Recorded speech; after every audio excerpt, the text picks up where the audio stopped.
Morning বলে দাও। ও বাবা গুড মর্নিং বলে দাও। এই দেখো কই আমার বাবা কই, বলো গুড মর্নিং এভরিওয়ান, বলো বলো বলো। কই রে আমার গপু, কই আমার গপু, কই আমার গপু।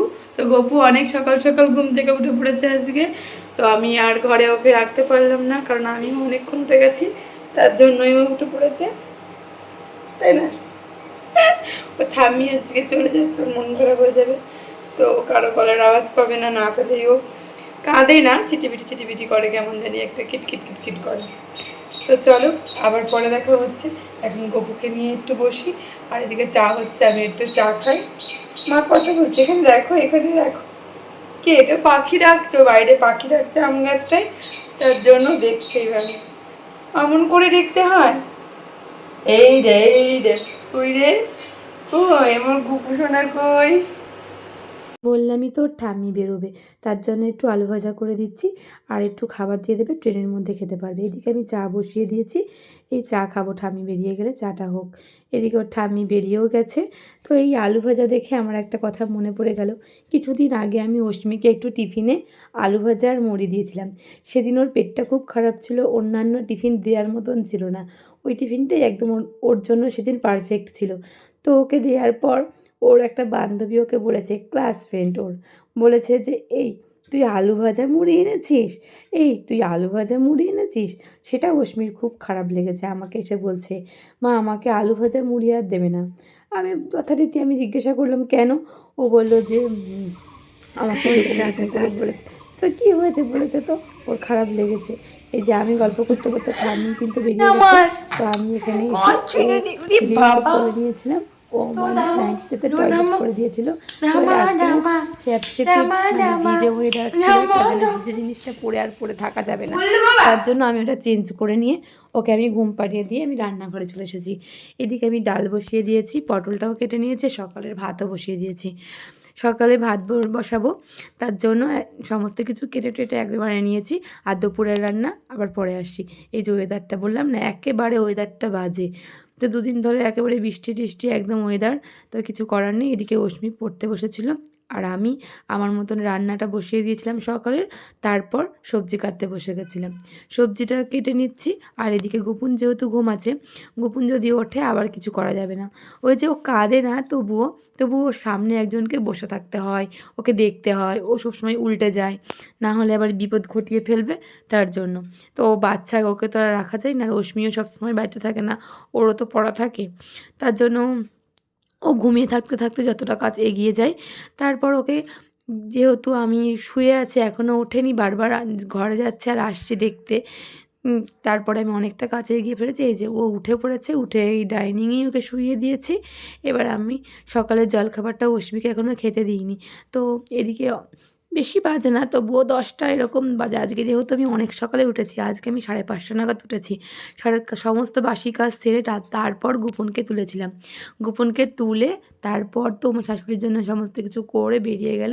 সমস্ত কাজও আমার আগে আগে সারা হয়ে গেছে। এদিকে ভাবলাম যে সময় আছে, তাহলে গোপন যখন কাঁদছে না তখন আমি একটু মাছটা ভেজে নিই।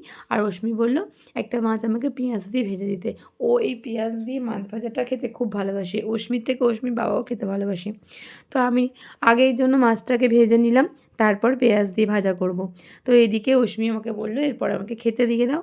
তারপরে অশ্মিকে আমি খেতে দিয়ে দিচ্ছি। সকালবেলা ভাত, আলু সিদ্ধ, পটল ভাজা আর মাছ ভাজাটা করেছিলাম। আলু ভাজাটা যেহেতু সকালেই করেছিলাম, অশ্মি একটু আলু ভাজা প্রিয়, তাই অশ্মিকে একটু খেতে দিয়ে দিলাম। এদিকে আমার বড়মশাইও দোকান থেকে চলে এসেছে, দুজনকেই একসাথে দিয়ে দিয়েছি, ওরা দুজন খাক, তারপরে আমি একটু ফাঁকা টাইম পেলে খেয়ে নেব।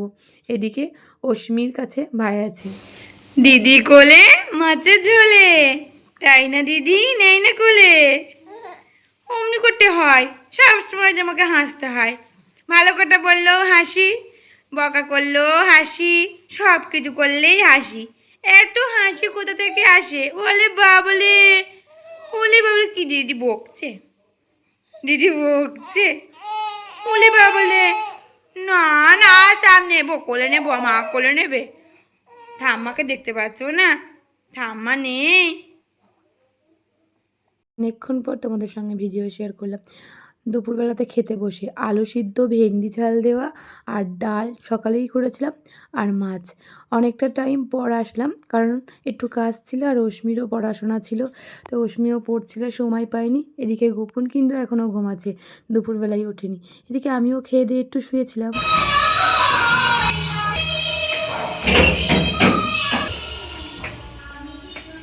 তাড়াতাড়ি যাও, তাড়াতাড়ি যাও। আমি দৌড়াচ্ছি দৌড়াচ্ছি।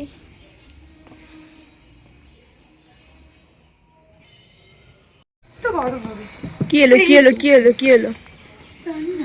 এটাকে আনবক্সিং করতে হবে, দিয়ে দেখাবো। আমার আন্দাজ ছিল না যে এইটুকুনি আসবে। আমি ভেবেছি একটু বড় আসবে, দেখা যাক কি হয়। যখন কিছু অর্ডার করি আর ভুলে যাই, আর হঠাৎ ফোন আসে যে আপনার নামে একটা পার্সেল ছিল, তখন বর আমার দিকে বড় বড় ড্যাব ড্যাব করে তাকায়। আমি বলি আমি তো কিছু বুক করিনি। তারপর বলে যে এত টাকার, তখন হয়তো মনে পড়ে। কিন্তু সত্যি বলতে এটা আমি ভুলেই গেছিলাম, অনেক দিন আগে বুক করেছিলাম। যাই হোক, এখন আসলো। এটা আমি অশ্মির জন্যই বুক করেছিলাম, অশ্মির এটা কাজে লাগবে। তো অশ্মি ভেবে রেখেছিলাম যে অনেক দিনই আগে করব, তাও করতে পারিনি। তাও আমি এটা 15-20 দিন আগে করেছি, একদম মাথা থেকে বেরিয়ে গেছে। তারপরে আমি ভাবলাম যে কী এসেছে, পার্সেল এসেছে, তাই একটু নাচ করে নিলাম। কিন্তু তখন দেখি না, অশ্মির এটা এসেছে। কারণ আমি আর একটা জিনিসও বুক করেছিলাম, সেটা এখনও আসেনি, ভাবলাম ওটাই এসেছে। তার জন্যই বলছিলাম যে ভেবেছিলাম যে এতটা বড়, কিন্তু এত ছোট এসেছে। আমি ভেবেছি ওইটা এসেছে, কিন্তু যাই হোক, এটা এসেছে, এটা অশ্মির কাজে লাগবে। তো এটাও বেশ কাজের জিনিস। তো দেখো, তোমাদের সঙ্গে এটা শেয়ার করলাম, কারো লাগলে এটা নিতে পারো। এদিকে সন্ধেবেলাতে অশ্মি ম্যাগি করে নিয়ে এসেছে আর ওপরে চলে গেছে তোমাদের গোপু সোনা, আর আমি চলে এসেছি নিচেই তরকারি কাটছি। এদিকে অশ্মি আর অশ্মি বাবা একটু বেরোবে, পরমাতলা যাবে। আর আমি যেহেতু রান্না করছে, আমারই যার কথা ছিল। আমার শাশুড়ি মা থাকলে আমি এতক্ষণ রান্না করে নিতে পারতাম, তারপর বেরোতে পারতাম। এদিকে বাইরে একটু একটু বৃষ্টিও পড়ছে। আর রাত্রেবেলায় কী রান্না করব? রাত্রেবেলায় আজ করব গরম গরম লুচি আর আলুর দম, আর ফ্রিজে রাখা আছে মিষ্টি। তো ব্যাস, আজকে রাত্রেবেলায় এটাই আমাদের হয়ে যাবে। তো বললামই তো, অশ্মির বাবা গেছে পোড়ামাতলায়, কিছু জিনিস ছিল বাড়ির, সেগুলো এনেছে, ঠাকুর ঘরের কিছু জিনিস রেখেছে। আর এই যে গপু এখানটায় শুয়ে আছে। আর আমি চলে গেছিলাম রান্নাঘরে, সমস্ত কাজ গোছানো হয়ে গেছে, আলুর দম হয়ে গেছে, লুচিটা ভাজছিলাম। কারণ অশ্মি তখন পোড়ামাতলায় গেছিলো, তখন আমার সমস্ত কাজ হয়ে গেছে। আলুর দম করে আমি রান্নাঘর পরিষ্কার করে একেবারে লুচিটা করতে বসেছি।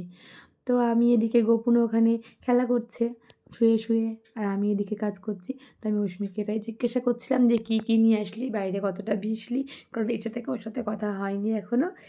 এখনই যা কথা হলো আমার কাছে আসলো। তো ও এখন একটু খাবে, খেয়ে একটু পড়তে বসবে, পড়ে উঠবে। ওর উঠতে উঠতে অনেকটা দেরি হয়ে যাবে, তারপরে ও শোবে। তারপরেও আমিও তখনই শোবো, যদি ওর কাছে একটু বসে থাকতে হবে। সারাদিন এত সংসারের কাজ থাকে, ঠিক মতন মেয়েটাকে নিয়ে বসতে পারি না। এই রাত্রেবেলায় যা একটু বসবো। এই লুচি, আলুর দম আর মিষ্টি বললামই তো, এটা অশ্মিকে দিয়েছি। তো চলো, আজকের ভিডিওটি কেমন লাগলো অবশ্যই জানাবেন, অবশ্যই জানাবেন একটা কমেন্ট করে।